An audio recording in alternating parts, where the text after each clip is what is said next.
buenas tardes a todos ustedes. Muchísimas gracias por seguir dando continuidad a nuestras cápsulas informativas con los expertos. El día de hoy tenemos el honor de poder contar con una gran profesional. Me refiero a la doctora Marisol Ibarra.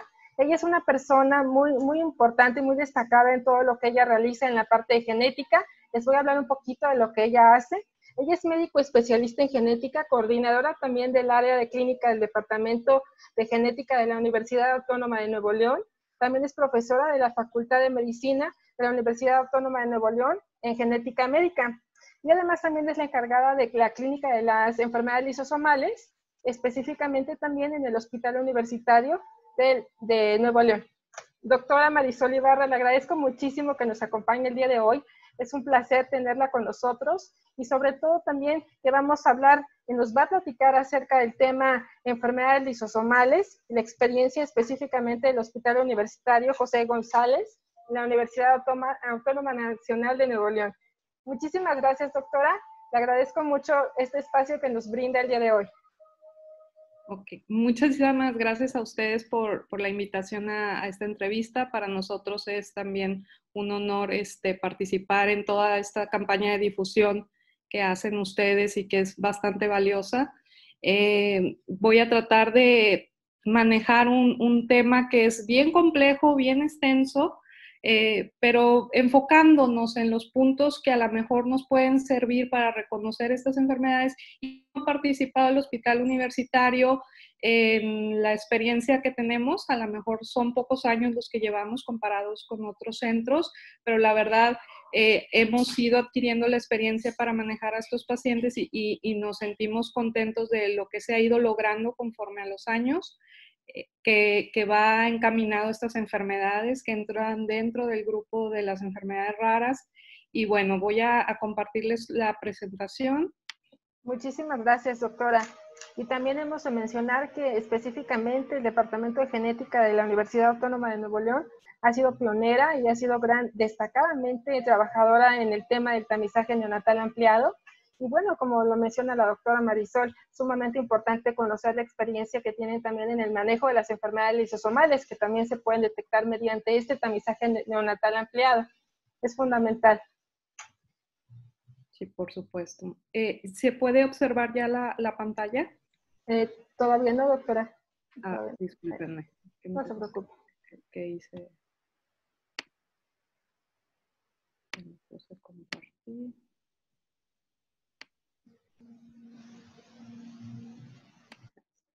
Ya se observa, ¿verdad? Ya, doctora, listo. Ya la podemos observar. Muchas gracias. Muy bien. Bueno, pues agradeciendo nuevamente la presentación tan amable de Jacqueline.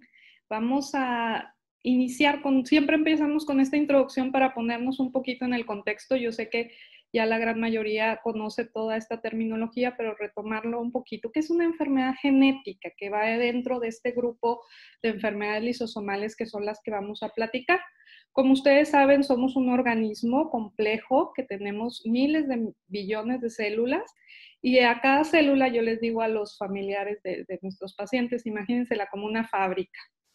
Tiene una función específica en cada uno de nuestros órganos y tejidos, pero como en todas las fábricas, pues siempre está el CEO, el gerente de producción, el jefe que le va a decir cómo trabajar a esa fábrica. Ese jefe es el DNA o información genética. Por eso le decimos información genética, porque literal son todas las instrucciones para que yo como organismo, como célula, pueda funcionar y pueda hacer las actividades que hago de forma autónoma continuamente. Sin embargo, cuando hablamos de una enfermedad genética, la base en la mayoría de los casos radica en que hay una alteración en uno de estos genes o segmentos de DNA y que por lo tanto va a haber o se va a generar una disfunción en la célula o en la fabriquita, como lo mencionamos. ¿Cuál es la característica importante de estos padecimientos? Pues uno, que en muchos de los casos va a tener un patrón de herencia o va a poderse estar heredando a generaciones. Y otro es que muchas de las veces los tratamientos son difíciles en el sentido de que el problema radica en una alteración genética y corregirlo es ahorita una cuestión que no es factible en la mayoría de los casos. Entonces, poniéndonos en contexto, el grupo de las enfermedades lisosomales, como su nombre lo dice, radica en una disfunción a nivel de un organelo de la célula que se llama lisosoma. El lisosoma, para fines prácticos, imagínenselo como un sistema digestivo o como el que se encarga de destruir la basura celular, que a veces son dentro de la misma célula hay organelos que ya se deben de destruir y entonces se genera un proceso que se llama autofagia, ¿sí? La misma célula encapsula en estas vesículas que se llaman lisosomas, que literal nada más son unas paredes de membranas, y entonces entran ahí algo que es bien, bien importante, que se llaman enzimas, ¿sí? Ácidas o enzimas que van a degradar.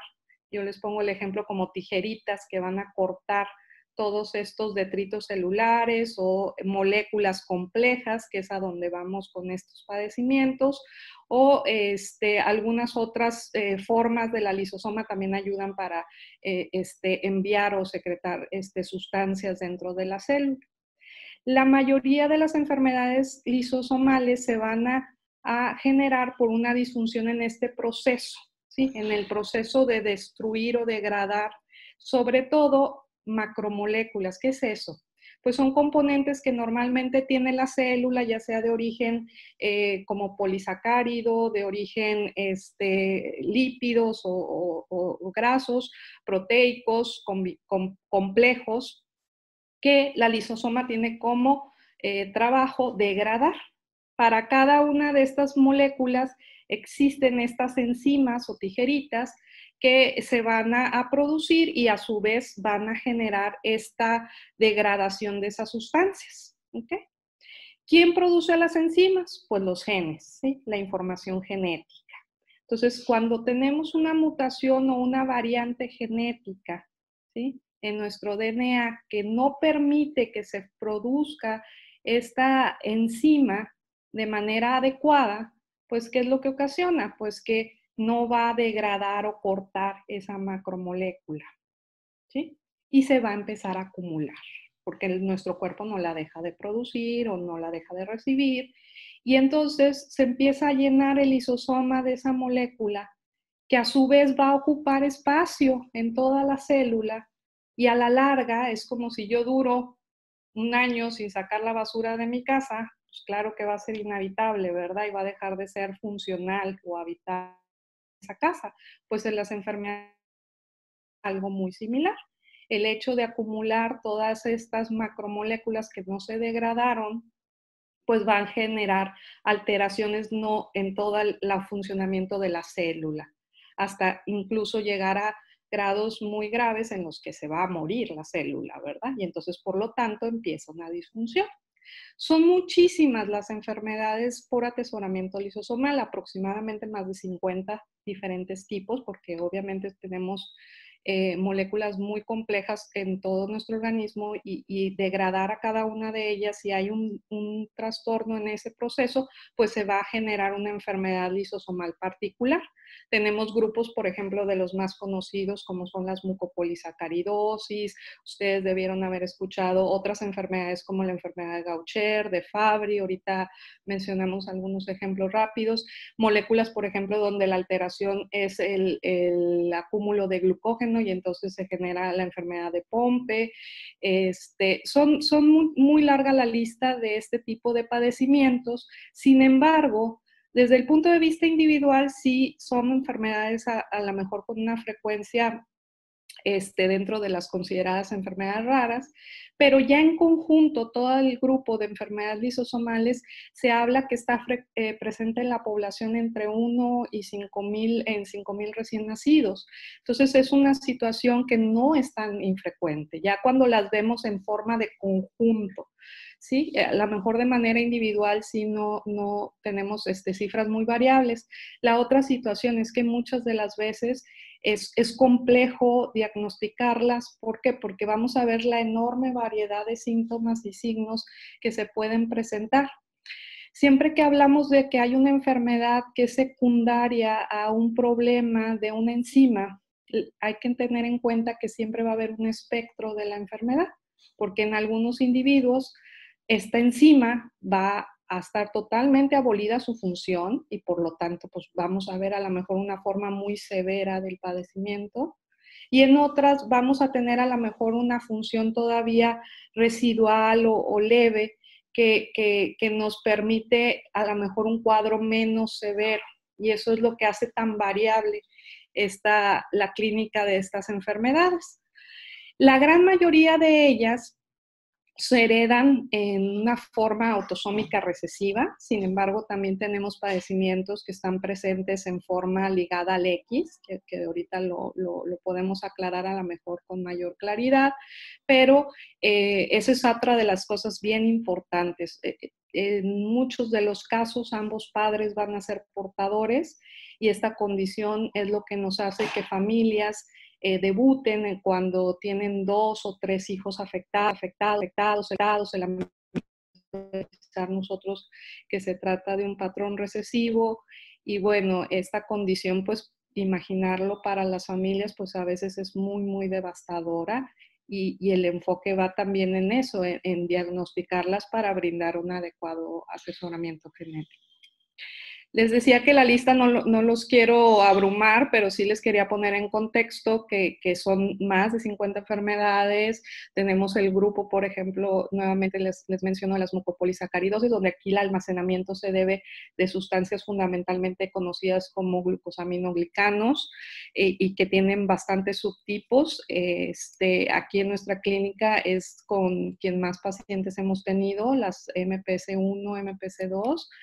Y tenemos también estos otros grupos que son almacenamiento de lípidos, como son los glucocerebrósidos, que está la enfermedad de Gaucher, que también tiene diferentes tipos, dependiendo de si involucra o no afectación neurológica, y que es una enfermedad incluso muy conocida en la población judía eskenazi, fue también de las primeras en las que se instaló la terapia de reemplazo enzimático, que luego vamos a platicar, enfermedad de Fabry, y también otro grupo de enfermedades que igual son muy devastadoras, como son algunas leucodistrofias, que así se conocen, en donde el fundamento nuevamente radica en que no podemos degradar ciertas macromoléculas, se van acumulando, pero su expresión es fundamentalmente en sistema nervioso central, y entonces las manifestaciones pues igual son manifestaciones de regresión y deterioro neurológico progresivo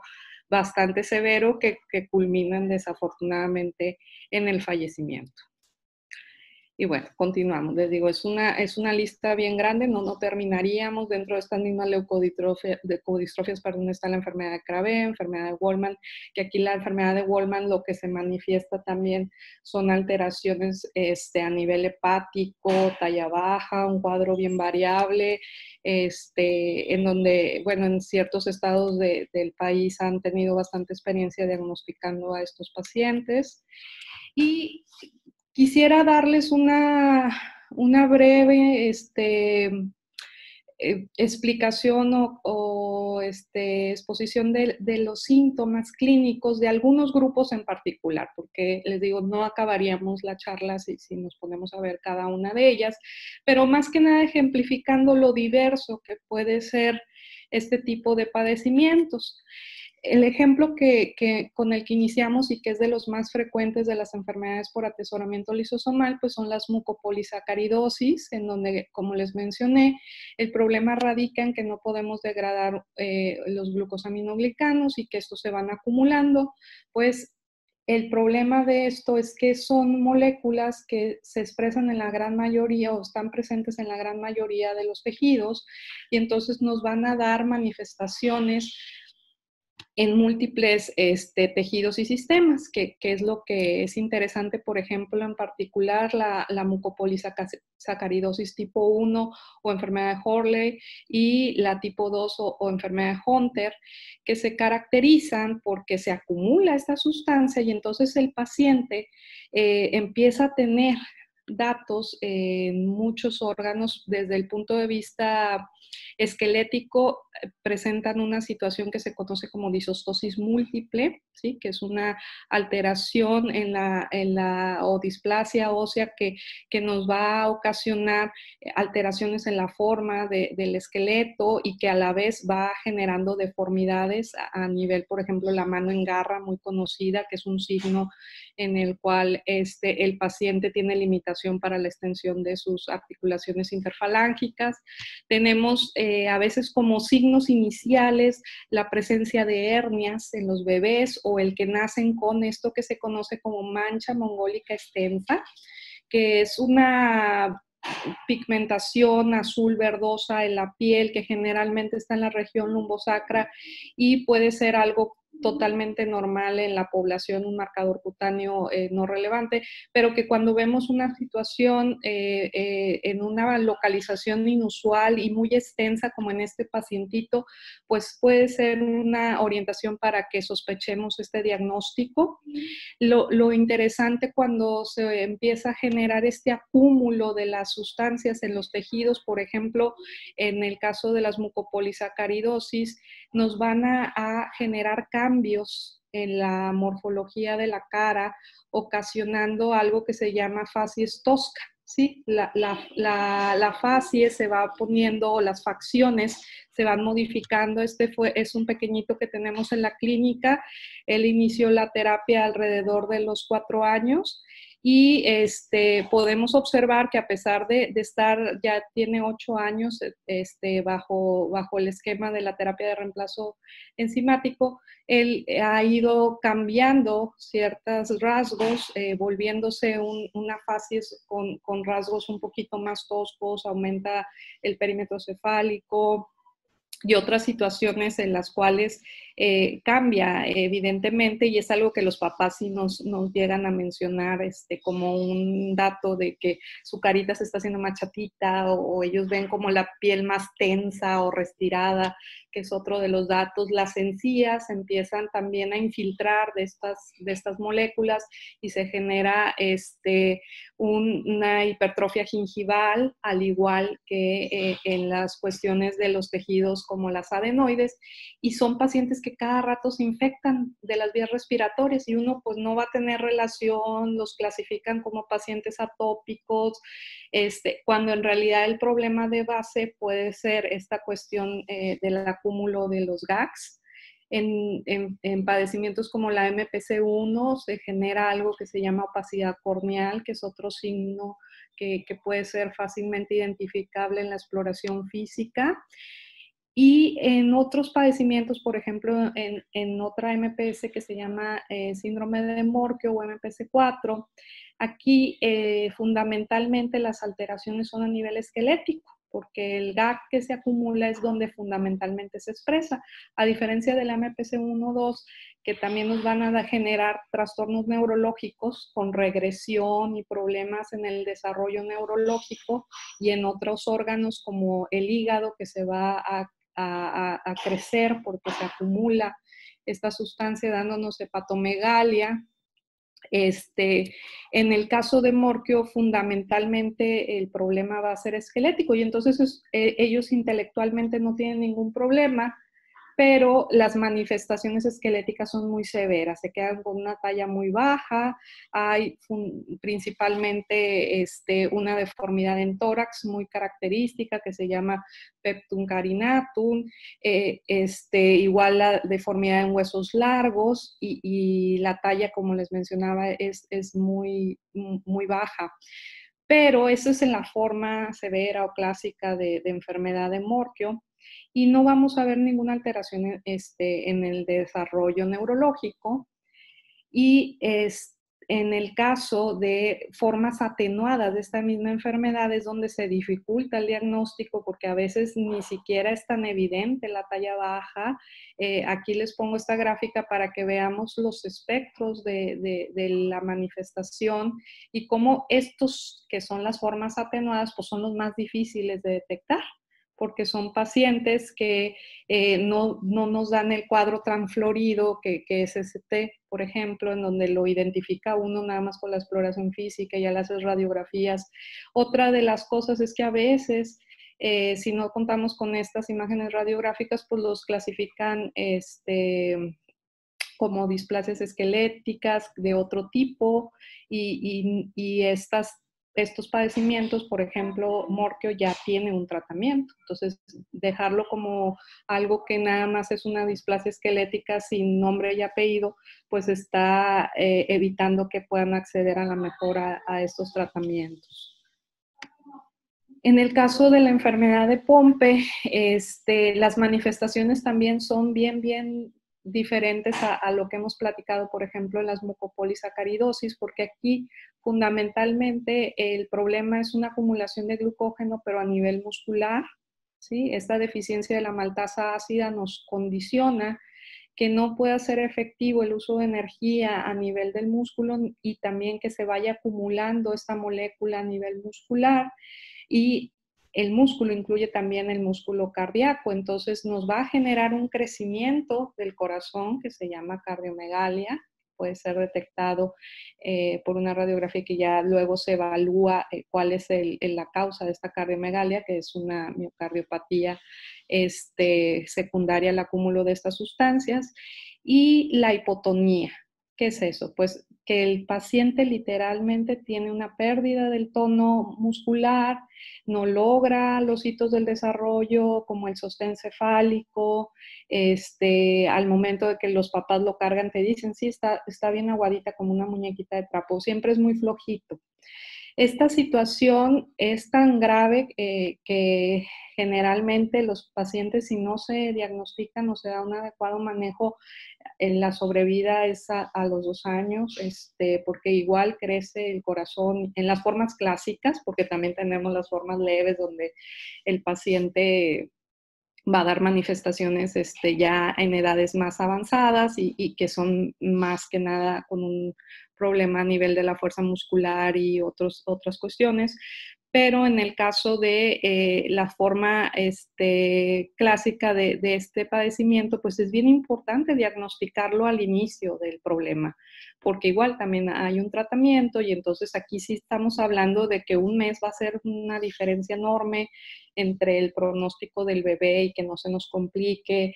Y aquí igual tenemos casos muy tristes, por así compartirlos en nuestra clínica, porque demoró mucho todos estos trámites en cuestiones de apoyo por parte de la institución para que a nivel federal se aprobara su terapia y los pacientes a veces ya entran en alguna complicación y tienen un desenlace que es fatal y pues sí, es algo que tenemos que trabajar y es en donde proponer sistemas como el tamizaje, pues definitivamente van a darnos un panorama bien diferente para manejar a estos pacientes.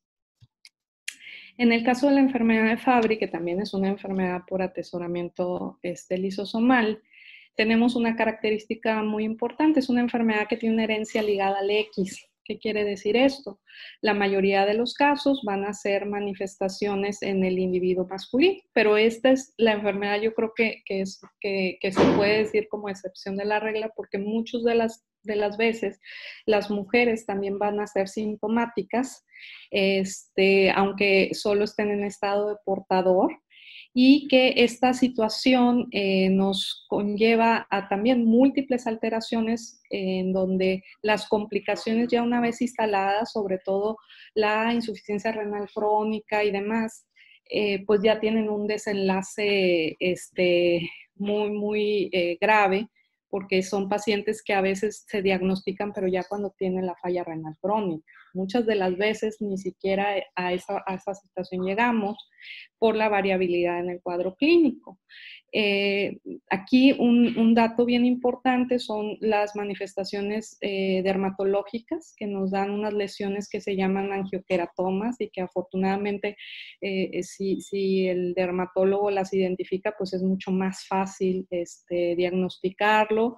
Luego ya se buscan de manera intencional algunas otras características como son la córnea versitilata, perdón, en la cual ya con el oftalmólogo esto es un signo bien evidente del padecimiento, entonces ya clínicamente tienes un sustento bastante bueno para poderla diagnosticar, pero el objetivo igual es detectarlos lo más temprano posible para administrar tratamientos que eviten la pérdida de la función renal, las complicaciones cardiológicas que son múltiples y problemas también neuropáticos, y neurológicos porque nos pueden dar incluso episodios como tipo stroke y demás que dejan muchas secuelas en las personas que presentan este padecimiento.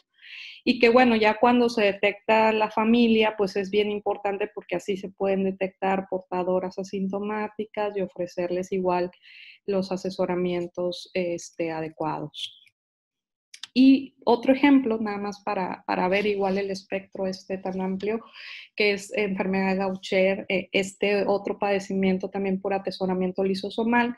La característica que se ve fundamentalmente son alteraciones que pueden ir a nivel esquelético, como deformidades óseas, el dolor óseo, que lo mencionan como algo muy, muy intenso los pacientes que lo viven, y las fracturas patológicas. Entonces es una cosa que pues en un inicio no lo crees como algo relacionado con un problema de origen lisosomal, pero la mayoría de ellos van a cursar con hepatomegalia, que entonces eso ya te abre el panorama.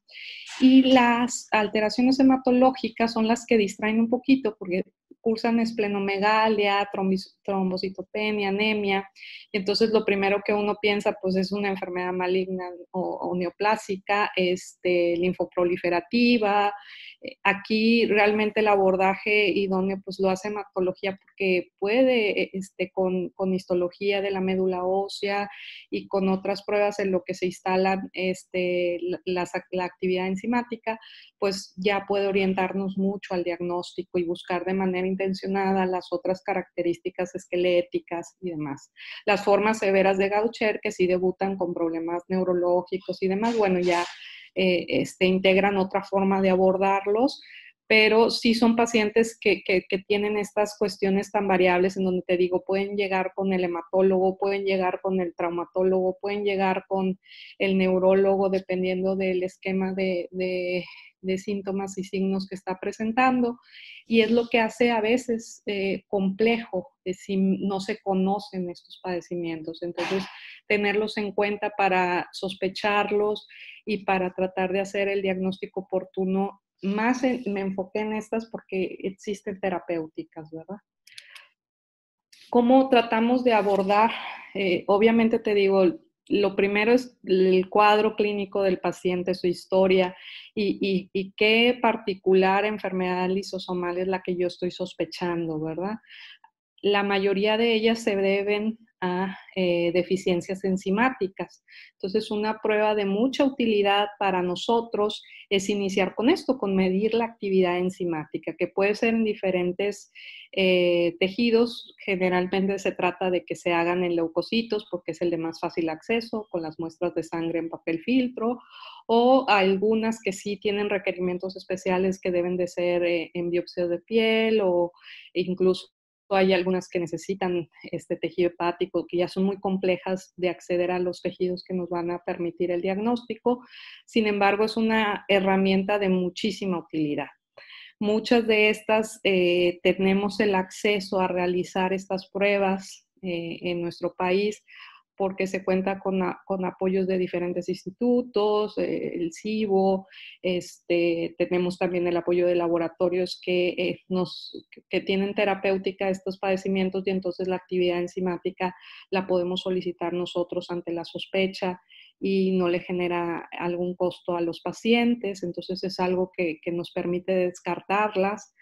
Sin embargo, a la par, idealmente, si se cuenta en un centro con todo el laboratorio que nos permita realizar estudios bioquímicos para poder ir clasificando cada una de las sospechas que tenemos, ¿verdad? Es difícil que vayamos a empezar sospechando de atesoramiento lisosomal. Casi siempre vas a decir, pues va muy dirigido a un problema cerebrósidos, vamos dirigida a un problema de mucopolis, etcétera. Y entonces cada uno de sus diferentes analitos son los que vamos a ir pidiendo intencionadamente. Por ejemplo, los glucosaminoglicanos en orina, en el caso de la leucodistrofia metacromática, algo que se llaman sulfitos en orina, otros metabolitos que se pueden medir en sangre, los oligosacáridos en sangre, los mucolípidos en sangre, etcétera, los GAGs también urinarios. Y ya esos nos van complementando a la parte del abordaje. Idealmente, creo que es una parte que se ha estado utilizando recientemente con muchísimo éxito, los análisis moleculares que son de fácil acceso desde el punto de vista de multipaneles o algo que también se conoce como tamizajes moleculares, donde ya tenemos ciertos laboratorios que incluyen este grupo de enfermedades en paneles de genes y podemos analizar los genes más frecuentemente relacionados con estos padecimientos, obviamente tener bien fundamentado la sospecha diagnóstica, pero también nos ofrece la ventaja de que vamos a poder conocer la variante patogénica específica y brindar aparte un asesoramiento más personalizado a la familia. Y lo pongo así a la par, porque obviamente en nuestro país todavía no contamos con esa situación, pero el tamizaje para muchas de las enfermedades lisosomales que tienen o no tratamientos, pues es otra de las formas, a lo mejor de manera indirecta, que nos permiten realizar diagnósticos de manera más temprana y pues por lo tanto mucho más oportuna la intervención de parte de nosotros y que tiene enormes ventajas desde ese punto de vista. Hay experiencia, igual no todos los estados de Estados Unidos lo cuentan, pero hay algunos estados que ya lo tienen muy desarrollado y los beneficios para ciertos padecimientos en donde podemos ofrecer terapéuticas como los trasplantes de médula ósea o de células hematopoyéticas, nos van a cambiar mucho la evolución y el pronóstico del paciente. Y siempre mencionamos que en nuestra clínica el objetivo de estos padecimientos, así como les menciono, que es un universo de signos y síntomas, pues que zapatero a sus zapatos, ¿verdad? Y en el caso de un paciente no hay como el tratamiento multidisciplinario. Definitivamente el formar clínicas en donde el especialista en cardio, neumo, en otorrino, en ortopedia, en rehabilitación, se vaya empapando de estos padecimientos, se vuelva, porque la verdad es que a veces no tenemos la oportunidad de irnos a capacitar cada uno en el área, en esa enfermedad en particular, pero la experiencia, el ir documentándote, el realizar sesiones con la parte de todas las especialidades, te va capacitando a llevar una mejor manejo del paciente. Entonces esa experiencia se va adquiriendo en el equipo que va trabajando y afortunadamente contamos con el apoyo de los departamentos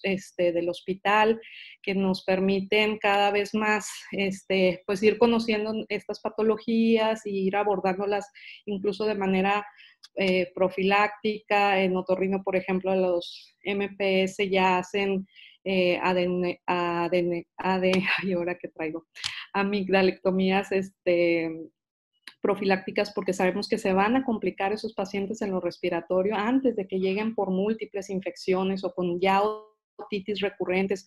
Colocar estos tubos de ventilación pues evita que esas infecciones a la larga también dañen la audición del paciente. En cardiología tenemos a doctores que nos han apoyado bastante, incluso haciéndole estudios de manera muy frecuente y con equipos de última línea que les permiten ir evaluando muy bien si verdaderamente se detiene el avance o la progresión de la enfermedad.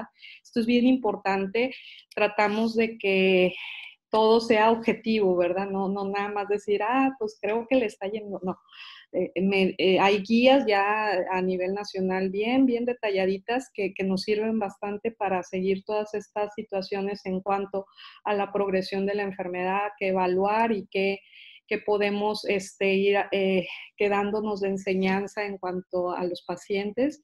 Yo creo que en mi experiencia muy personal, la detección oportuna hace una diferencia enorme en la evolución del paciente. He tenido la oportunidad de ver cómo iniciar una terapia en un pacientito que desafortunadamente ya tiene 8 o 6 años con la enfermedad.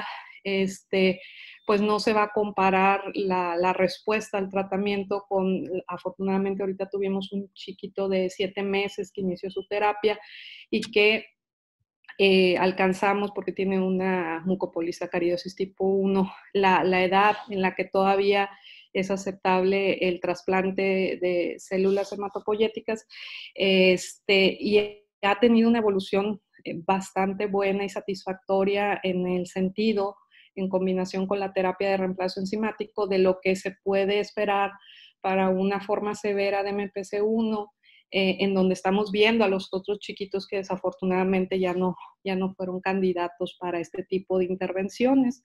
Entonces, ahorita realmente la terapia de reemplazo enzimática es el pivote en muchas de estas enfermedades de atesoramiento. ¿En qué consiste? Pues en literalmente administrar una enzima recombinante o fabricada que tiene marcadores para que se pueda introducir al lisosoma y que a su vez cumpla con la función de la que tenemos carente, que es degradar estas sustancias.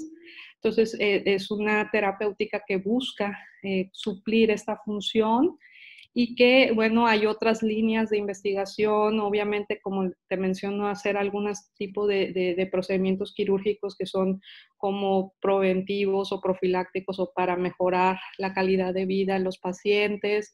Hay algunas otras terapias que se basan en reducir el sustrato que ocasiona el acúmulo para que sea lo menos que se pueda y entonces haya menos acumulación.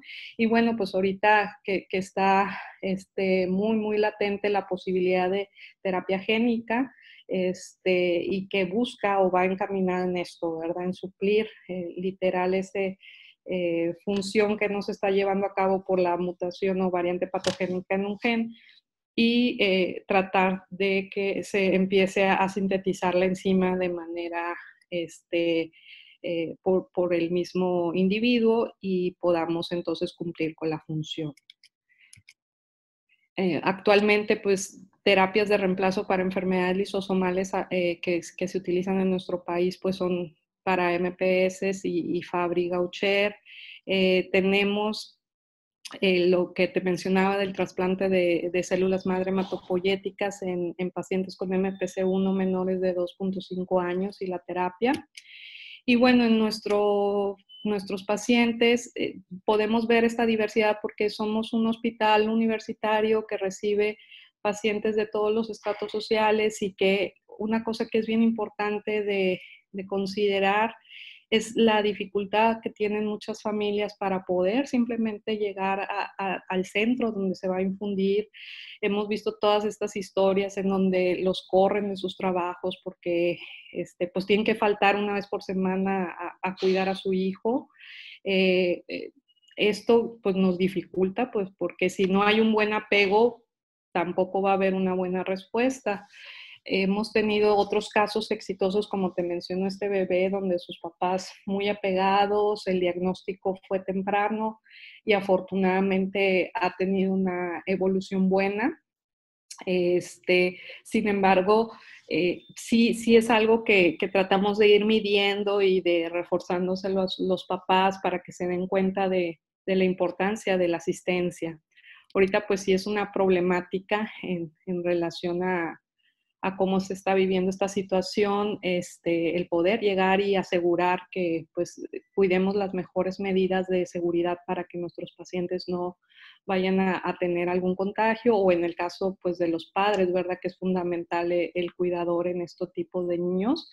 Y entonces estamos evaluando nuevas posibilidades o de infusiones en otros centros como ambulatorios para para no tenerlos que hacer a ir al hospital por la situación actual, ¿verdad?, del COVID. Te muestro aquí 2 de nuestros pacientitos. Él tiene MPC2, el pacientito que está aquí, y que empezó desde los 4 años. Afortunadamente ya tiene 13 años con nosotros. Él llegó con su hermano ya tenía 8 años cuando llegó, y entonces pues él ya estaba en un estadio de la enfermedad muy avanzada, no había tenido tratamiento, y pues obviamente el desenlace fue que falleció el pacientito, pero su hermano ha evolucionado, y aquí pues tenemos esta vivencia de la familia de comparar el hermanito con este otro chiquito, y bueno, pues ella misma es lo que hace que no deje la terapia y todo esto por la situación en cómo ve ahora a su hijo. Y este es otro pequeñito, es el que te digo que acaba de recibir el trasplante en octubre del año pasado. Y bueno, pues afortunadamente hemos estado dándole seguimiento a la actividad enzimática y demás, y se ha mantenido en valores normales, algo muy bueno. Esto obviamente es el trabajo y la experiencia de el departamento de hematología, que tiene muchísima experiencia en trasplantes de células madre hematopoyéticas. Entonces se logró algo que se llama quimerismo al 100%, entonces, y pues hemos tenido buenos resultados en ese paciente. Y son experiencias, te digo, es nuestro primer paciente. Sé que hay centros en Ciudad de México que ya tienen más pacientes que han podido realizar sus trasplantes, y casos en los cuales hemos tratado de compartir las experiencias y documentarnos para el paciente, ¿verdad? Para ir aprendiendo con ellos, porque la verdad es algo que nos da mucha satisfacción, ¿verdad? El poder dar otra cara de lo que empezamos cuando empezó la clínica, yo era residente, a cómo estamos ahorita. Entonces, la verdad es muy satisfactorio, y es un trabajo de equipo, y bueno, pues el beneficio lo vemos todos los días. Creo que ya es la última, ¿verdad? No sé si me tardé más. No, doctora, al contrario. La verdad es que es un placer escuchar todo lo que nos platica, y como bien lo dijo, muy generalmente, pero también por lo complejo que es cada una de las enfermedades y cada uno de los pacientes, ¿verdad? Pero de verdad, doctora, le felicito mucho a usted y a todo el equipo multidisciplinario, porque como bien lo dice, empiezan desde un punto donde con toda la voluntad y con la capacidad, tanto profesional como humana, para poder ayudar a todos estos pacientes, y poco a poco se ve cómo se refleja en los niños y en sus familias y en sus cuidadores, en sus padres, cómo se refleja cómo los niños van evolucionando por el cuidado multidisciplinario y por la terapia que también reciben todo el tiempo estos chiquitos. La verdad, doctora, le felicito muchísimo. Le quiero también extender, como le digo, ya el reconocimiento a todo el equipo multidisciplinario de tanto el departamento de genética como de todos y cada uno de los departamentos involucrados del Hospital Universitario de Nuevo León. La verdad es que nosotros como sociedad civil estamos también muy comprometidos y de la mano con ustedes, los especialistas y los pacientes, quienes estamos buscando mayores oportunidades y acceso, pues obviamente sin interrupciones, a su terapia de reemplazo enzimático y a todo el tratamiento que incluye la atención integral. Yo estaba aquí apuntando tres puntos, pero poco a poco, conforme yo los iba apuntando, usted iba resolviendo todas mis dudas.